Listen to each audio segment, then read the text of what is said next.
Welcome to this Wood Solutions campus presentation on measuring the moisture content of wood using resistance moisture meters. There are two general ways of determining timber's moisture content. You can measure the amount of moisture in the piece directly, or you can measure something that is an indicator of the amount of moisture in the timber.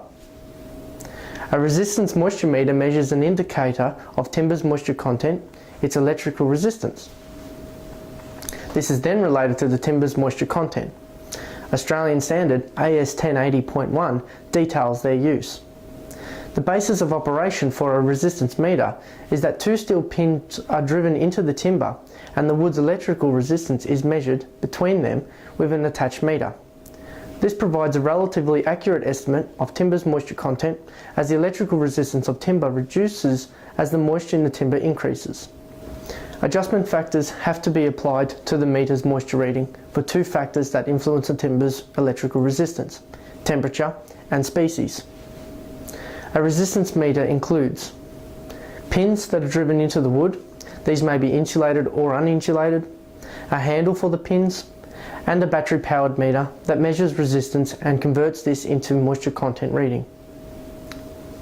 To use a resistance moisture meter, first check the meter is operating correctly. Ensure that the batteries have sufficient charge. Most meters are equipped with a battery test phase. Then check that the meter is regularly calibrated. Many meters have a calibration block for this. Next, choose the location for the measurement. It should be in a clear timber, at least 400 millimeters from the end of the board. Drive the pins into the timber parallel to the grain.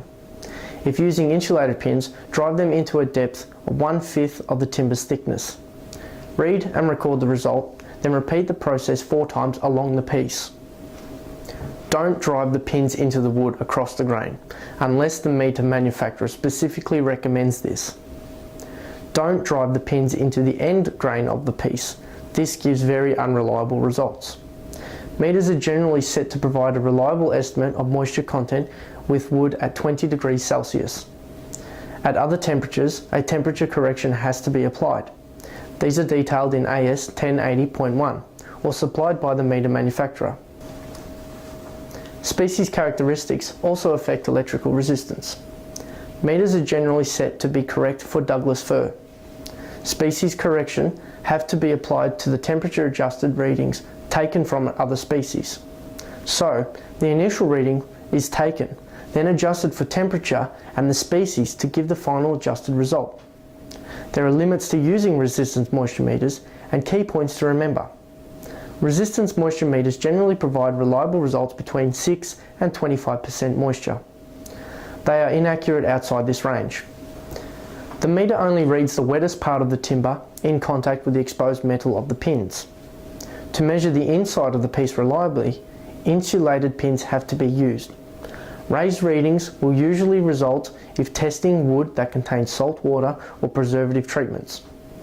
Resistance moisture meters do not provide a reliable measure of the moisture content of plywood or particle board. Oven drying is the only method that will do this. Resistance moisture meters damage the timber surface during measurement because the metal pins penetrate the surface of the timber.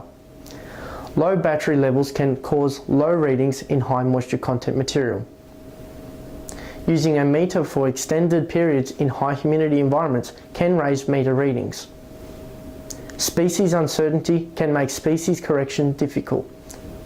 Some species, such as brush box, have very high species correction factors and are prone to greater error.